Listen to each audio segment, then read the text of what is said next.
I already said Happy New Year last week, right? So, yeah. This past Friday, a couple of days ago, we had our very first Friday night prayer, praise and prayer night of the year. And I really want to thank people, everyone who showed up. It was the kind of prayer meeting that we were praying for, that we were asking God for. A meeting where a bunch of people from our church can come from all different age levels, right? Even from the Korean side, from the Korean-speaking side, that everybody can come together and worship God. Just focus on worshiping, praising, and also praying. We had about 40 people here, which I thought was amazing, and it was just a good mixture of people, and everybody really praised God, worshiped God, and we spent so much time in prayer. It was a real blessing time. And remember, we only do this once a month, okay? Our church has it every week, every Friday, but the English worship and praise prayer night happens only once a month. Our next one is going to be in February. So I know many of you guys are busy on Friday nights. You guys have things to do, but maybe just once a month, if you can set that time aside. And it's really for yourself, right? Come together and we praise and worship God, but it's not like Sunday service where there's this big structure, but it's more free. It's more, it's more about your communion with the Lord through worship and prayer. Here, it's more about community worship, corporate worship.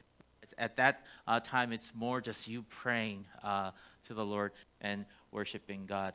My son was here, and we were driving home in the car, and he said, "Dad, I cried while I was praying."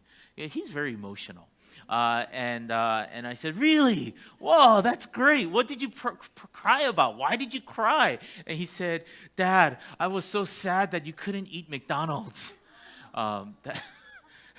That was like a small portion of what I shared Friday night, right? It's just a little thing. I was talking about how, I said that, on the drive to church, I said, what I wanted to eat for 2 weeks.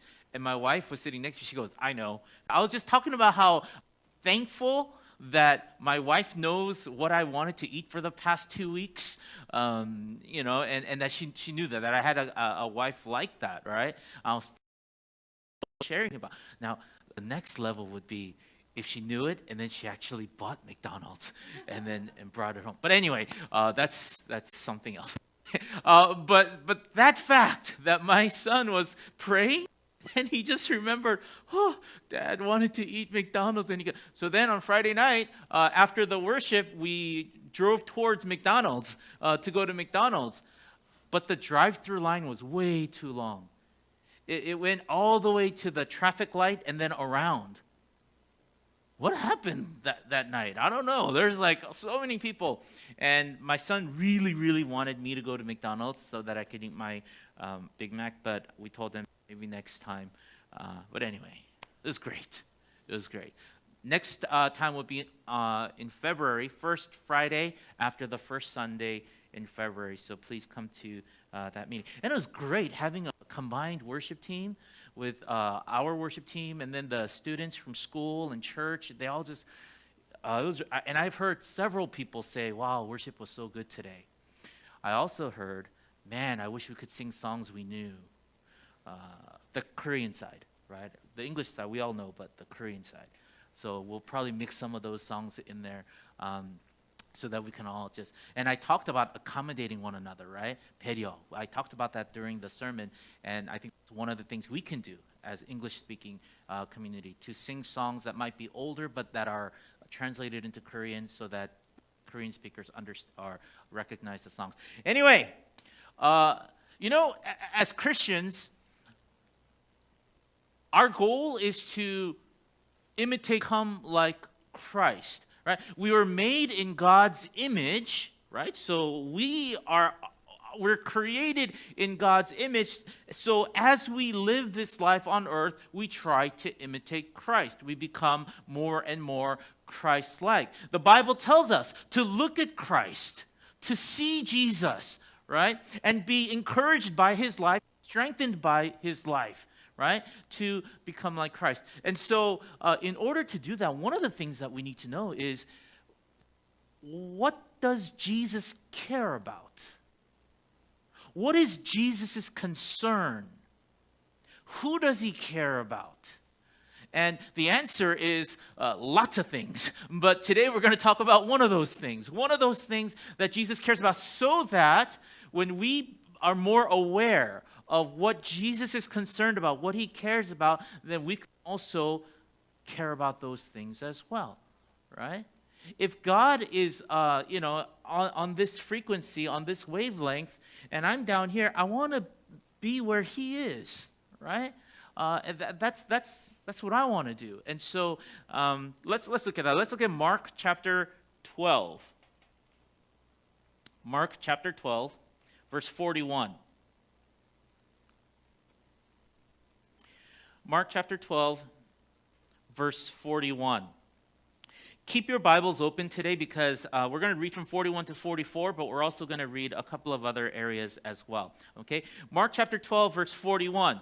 Jesus sat down opposite the place where the offerings were put and watched the crowd putting their money into the temple treasury.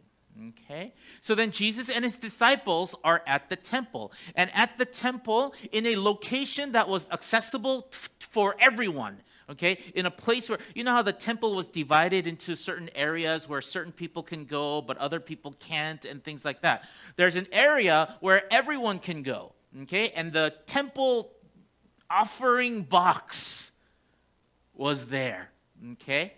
The purpose of the offering was really for the people in charge of the temple treasury to take that money and then distribute it to the poor. That was the purpose of this box, okay? Was it always done well, 100%, honestly? We don't know, but, we're human beings, right? But anyway, there was this box, and people came and they gave their offering. Look what it says. Many rich people threw in large amounts. Is this a good thing or a bad thing? Good thing or a bad thing? It's a good thing. It's a good thing. Many rich people put in large amounts. I wish that would happen today. I wish many rich people today would put in large amounts to give to charity, to give to poor people, to support those who are suffering. So this is a good thing. Remember, the Jewish people at the time were very religious. And part of that religion was to give money to the poor. So many rich people threw in large amounts. Look at verse 42. But a poor widow came and put in 2 very small copper coins worth only a fraction of a penny. So many rich people came, not a few rich people, many rich people. This is good. Many rich people came and put in large amounts of money into this box. And then there was a poor widow who put in, that tiny amount. Okay? And so this is the background. So far, we don't know what Jesus' interest is. We don't know what Jesus cares about yet. This is just the background. This is just what the situation that's happening. Now let's see what Jesus says about this situation. Look at verse 43. Calling his disciples to him, Jesus said, okay, this is what he cares about. I tell you the truth, this poor widow has put more into the treasury than all the others. Was Jesus not good in math?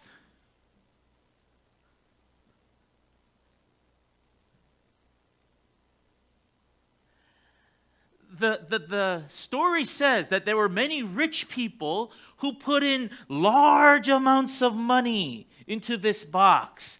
And then there was a poor widow who put in 2 very small copper coins worth a penny, a fraction of a penny. She put in that much. And Jesus calls his disciples and he says, this poor widow has put more into the treasury than all the others. Jesus was not good in math. Why would he say that? What causes Jesus to say this? What is Jesus' reality? Right? If you ask anybody at the temple who is observing this, if you ask anyone, hey, who put in more money?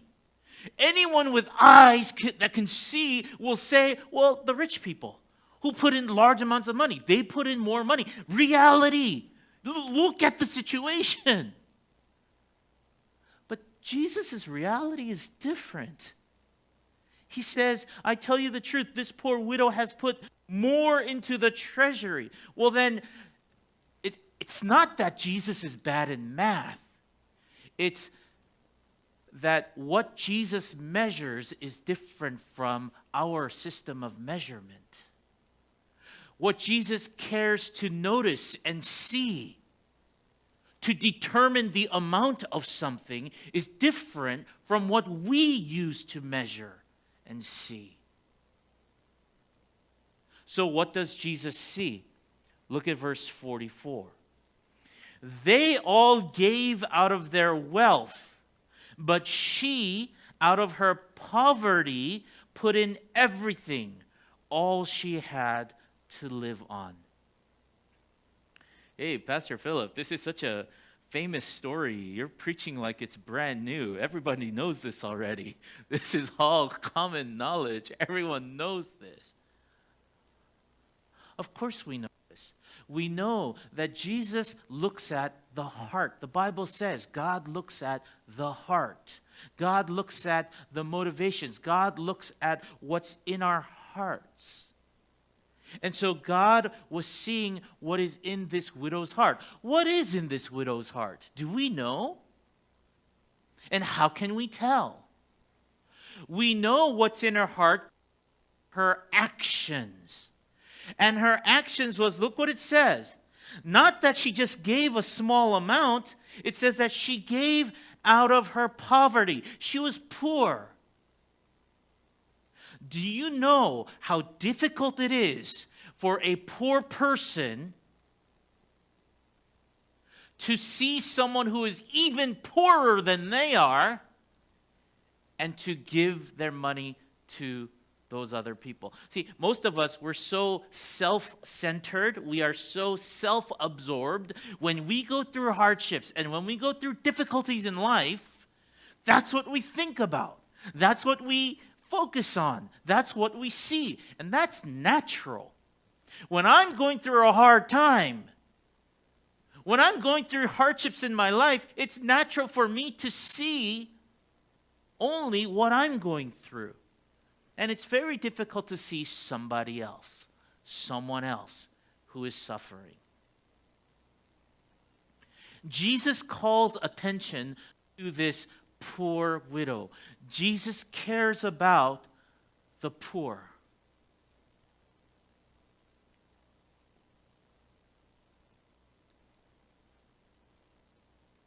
Look what it says. It's not that she's just poor. Look what it says. She put in everything, all she had to live on. Now, how do you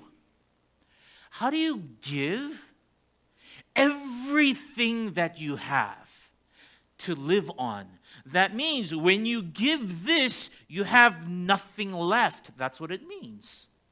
When I give this amount, that's it. I'm done. I have nothing left.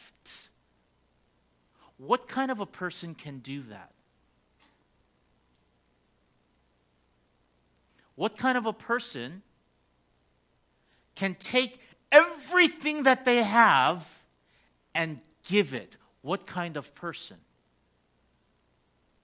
A crazy person, okay? True, maybe, a crazy person. But in this context, a person of faith.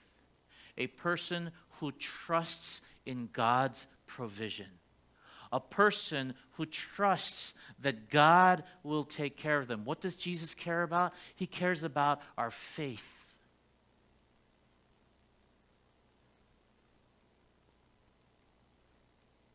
She put in everything, all she had to live on. Now, this sermon isn't about, so therefore, we should take everything that we have and we should give it all to the church. That's not what this sermon is about. Oh, by the way, what does the church do with the money that we give as offering? Where does it go? This morning, they had a finance report after service. I think you can, I'm not sure if it's on YouTube. If they have that portion. Usually they only put up the sermon part on the YouTube channel, but so they give a list of all the things that the money is spent on, right? Every year they do this. They talk about how much offering we got, and then all the different areas in which the money went to, right? So upkeep of the church bills, salaries for the pastors and people who work here, also all the different departments, the money that goes into the children's department, the other. When we give cheerfully, the Bible says, cheerfully, gladly, not under compulsion, not forced to give, but cheerfully and gladly, right? And trusting that God will do with our offering the things that He wants to do. I don't want to talk about this. This is something else. But what if you give the money and then the church, they misuse the money? What if you donate to charity and then they use it for like other things and and I don't want to. What about the homeless guy begging for money and you give him money and then he just goes and buys alcohol? And what about it? Okay, that's something else. What does Jesus care about? Jesus cares about the poor. He cares about our faith. But it seems like people don't care about that. If I want to be more like Jesus, I need to be more aware of those people who are suffering around me, and not just with money, but like people who suffer from loneliness, people who suffer from just physical hardships, health, right? People who suffer from rejection, people who suffer from guilt. All kinds of things that people are going through. People who have no hope for their future, right? People who need companionship. There's all kinds of ways in which people suffer, right? And Jesus dealt with a lot of those people while He was here on earth. That's who He cares about. In this case, He cared about this poor widow. But it seems like people don't care.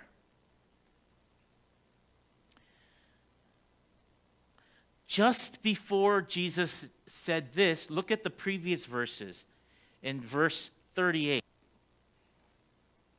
Look at verse 38 of Mark chapter 12. As He taught, Jesus said, "Watch out for the teachers of the law. They like to walk around in flowing robes and be greeted in the marketplaces." What do these leaders, what do they care about? Being noticed, being greeted in the marketplaces. Look at verse 39. "And have the most important seats in the synagogues. So they like to be respected. And places of honor at banquets." And then look at verse 40. It's really, really important. "They devour widows' houses." Right after Jesus says, these teachers of the law, these people who teach in the synagogues, these religious leaders, these people who are going to take this offering and they're supposed to give it to the poor, they devour widows' houses. What are widows? Widows are people, women whose husbands have died, and in many cases, widows were poor. In many cases, widows depended on the charity of the community. Widows depended on the offerings, the goodness of the community. Jesus says, look at these leaders. They care about being acknowledged. They care about being honored. They care about being noticed. They care about looking very religious with their big, long prayers, but they are devouring widows' houses. Look at that widow. She just put in everything that she had to live on. What are the leaders doing? What is the community doing? Why is it that this widow only has a penny to her name? Why is it that she doesn't have anything else to live on? When the Bible, the Word of God, makes it clear to take care of the widows and the orphans and the aliens, not the aliens from Mars, but the people who live among us who feel like they don't belong here. Take care of them, God said. Jesus specifically says, look at these leaders. They take widows' houses. Give us offering, give us offering, give us money. And their concern is, look how we look how we appear, look at the respect that we get. What does Jesus care about? I want to care about what Jesus cares about. Man, I suffered through this desire for acknowledgement for so long, throughout pretty much my whole life, right? Ever since, you guys know, right? When a son is born, all he wants is acknowledgement from his dad, right? That's not cliche. It's actually true, right? I want acknowledgement from my dad. I just want my dad to say, good job, good job, good job, right? And so my whole life, I want acknowledgement from my dad. I want acknowledgement from my friends. I want acknowledgement from my teachers. I want acknowledgement from my church leaders. I want people to see me and notice me, right? I want them to know that I'm doing well, that I'm doing good things, that I'm, a good person, I'm helpful. And that's where I get my fulfillment, not from God, not acknowledgement from God, because, I can't see it. But when somebody says, oh, pastor, that was a good sermon. Oh, I hear it. I notice it. I receive it. I have it. And so that's what I look for. And so I have no time to look at those around me who are suffering, who are struggling, who need help, even though God says that's who you should focus on.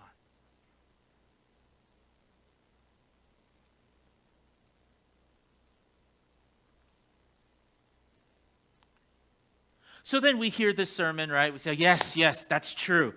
I am having some hardships in my life right now. I am going through some difficulties right now. But there are people around me who can use my help. There are people around me that I can pray for, that I can text or call. There are people around me that I can help somehow. Yes, I should do that. Maybe we feel like that for a moment, but how long does that last?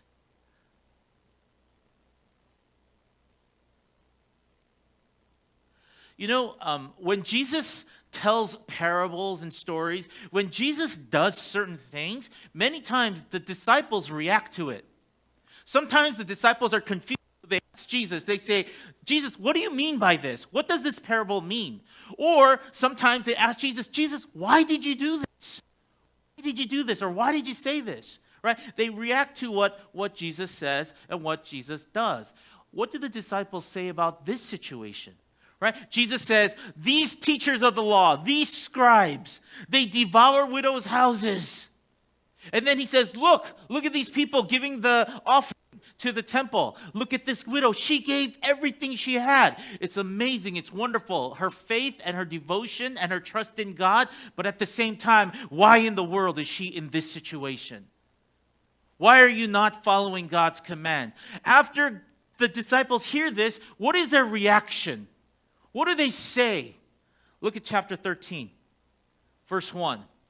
As he was leaving the temple, one of his disciples said to him, look, teacher, what massive stones, what magnificent buildings. 정신을 못 차려.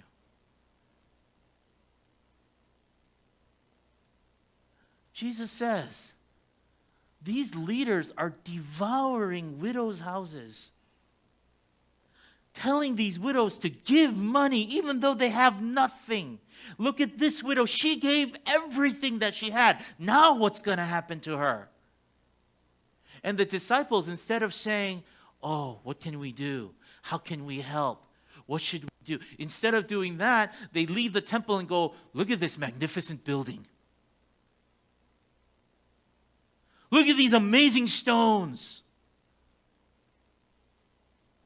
What is their 관심 right now?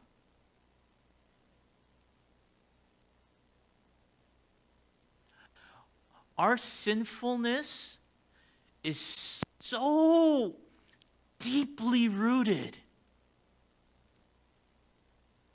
That's why it takes a lot of effort. As I shared on Friday, right? Love the Lord your God with all your strength.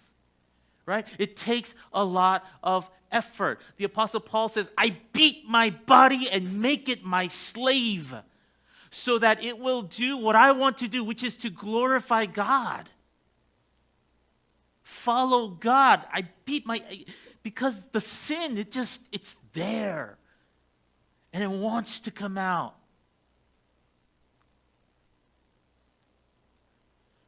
Just talking about a poor widow who doesn't have her next meal. She doesn't have enough money to buy her next meal. And the disciples are, look at the wonderful buildings, the richness, the luxury.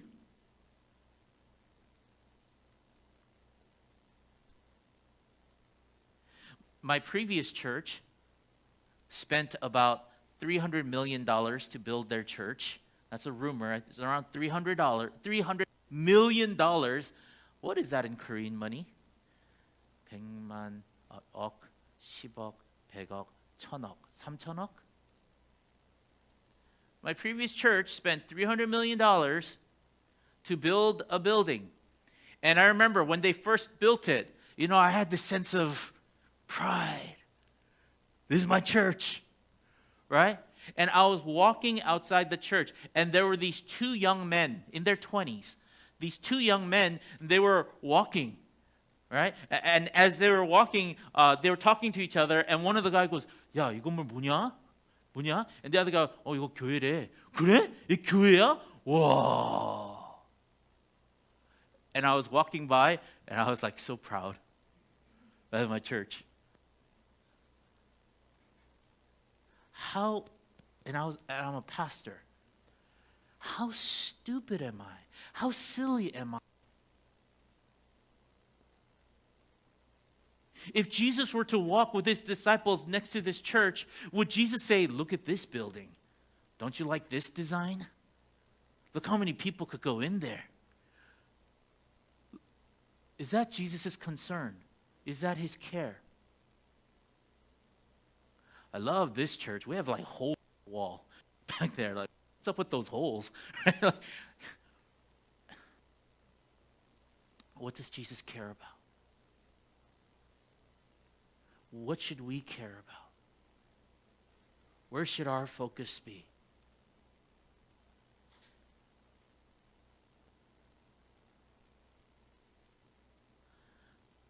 Sometimes I search on YouTube like worship songs, worship videos, and things like this. And your eyes, fingers automatically to the big productions, right? You automatically go to those things that were recorded in 4K, right? You go to the famous names, the famous groups, and you automatically. So sometimes when I look for worship songs, on purpose, I know it doesn't mean anything, but on purpose, I look for the ones that only have 74 views. From local church, some local church. Some harmonies and harabojis just sitting there. Like, there was this church in America. We were building, our church was borrowing a very, very old church. And this old church, they closed because most of their members died. They were old. But before that, though, I would attend their service from time to time. And it's just maybe 20 very, very, very old people. And you know how they worshiped? They had like a 92-year-old harabaji playing the flute. That was their worship team. We want the 화려한 거, right? We want the big productions, the amazing video and 8 camera angles, and that's I think that's part of our sinfulness when we gravitate towards those things. Show me more, give me more, entertain me more. And we ignore the things that are coming from a pure, faithful heart.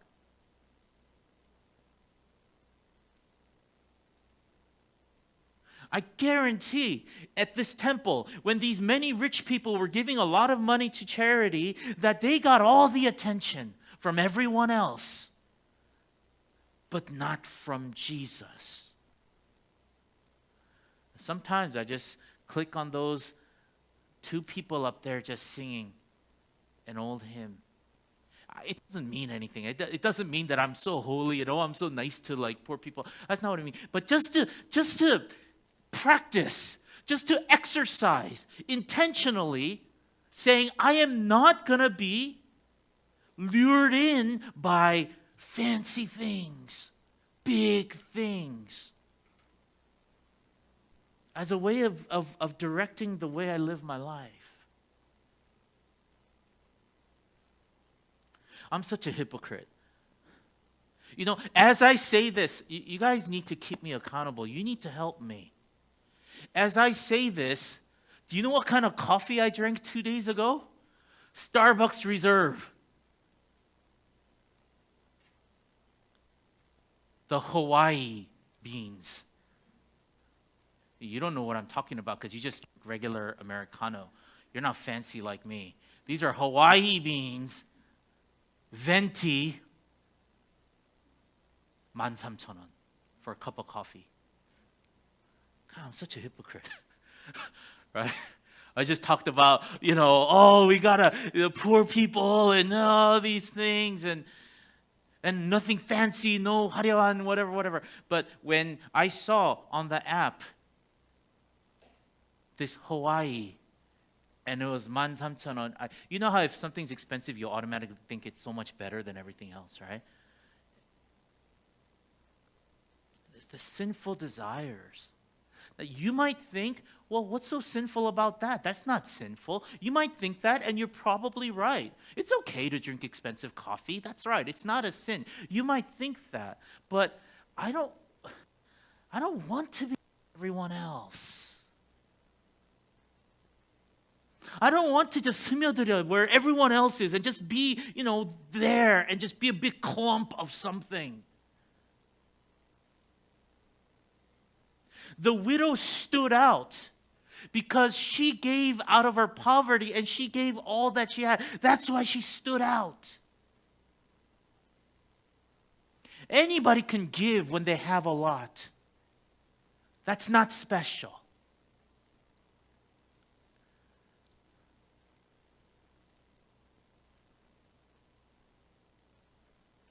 We're Christians. We're different. We ought to be different. Our thinking has to be different. The way we view reality has to be different. We have to be able to say what Jesus said. That small amount, that was more. This makes no sense in math. This makes no sense in reality. That small amount she gave, that was more. That makes no sense. But that was Jesus' perspective. And that's the perspective we need to have. I want to be like Christ. I don't want to be persuaded by numbers, amounts, shininess, loudness, fanciness. I don't want to be persuaded by those things. In fact, I want my eyes to go to where there is need.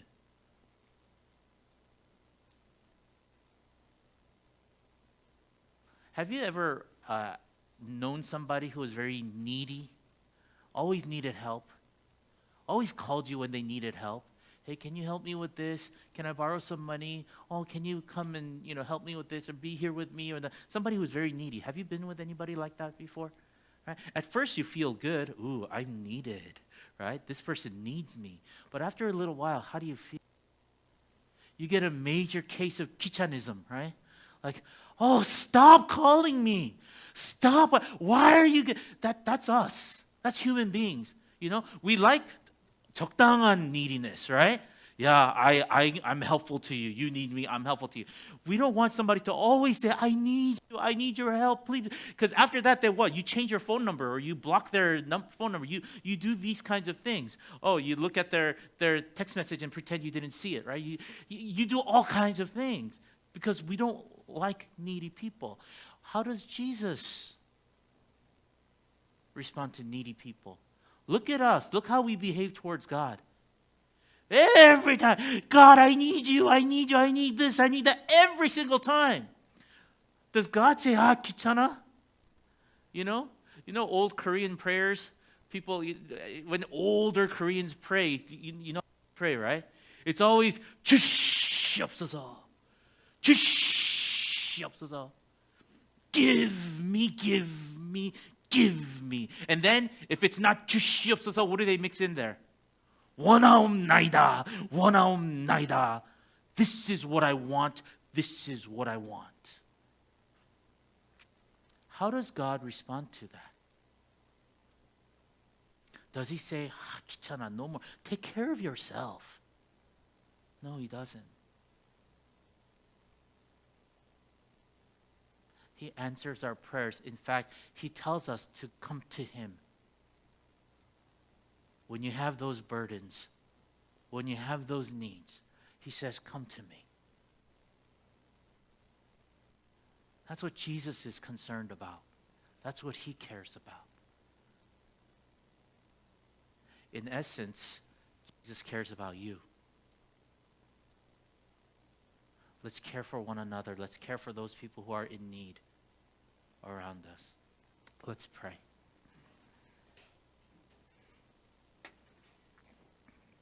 As a community, I would like for us during this time of prayer to specifically pray. Our church has been praying for Brother Chunsu for a long time for his illness. Let's also pray for our brother John's mom. Pray for her healing, for the treatment that she's going to be going through. Please pray for her health.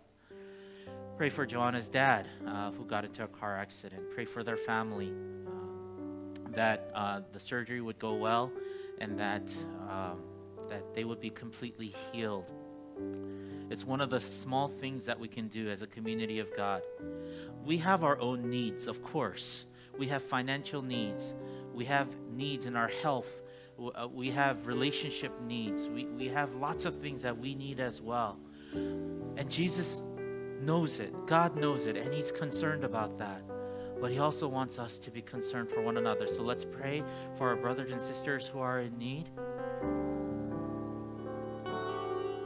And let's ask God to help our spiritual eyes to be open, that we may see things from God's perspective, that our reality would be God's reality, that God's reality will be the way that we see things in this world, so that we recognize faithfulness, we recognize humility, we recognize trust.